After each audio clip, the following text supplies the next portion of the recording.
ഇവനെ ഐസൊലേഷൻ സെല്ലിലേക്ക് മാറ്റി quarantine him. ഒരു പട്ടിയുടെ കുരയെങ്കിലും കേൾക്കാൻ കൊതിക്കുന്ന, പറന്നുപോകുന്ന ഒരു കാക്കയെങ്കിലും കാണാൻ കൊതിക്കുന്ന, ഏകാന്തതയുടെ തണുപ്പ് മാത്രം കൂട്ടിനുള്ള ജയിലിനുള്ളിലെ ജയിൽ.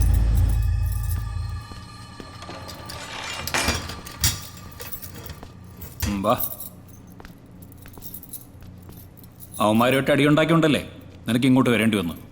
ഇനി മുതലേ ഇതാണ് നിന്റെ ലാവണം. അനുഭവിച്ചു.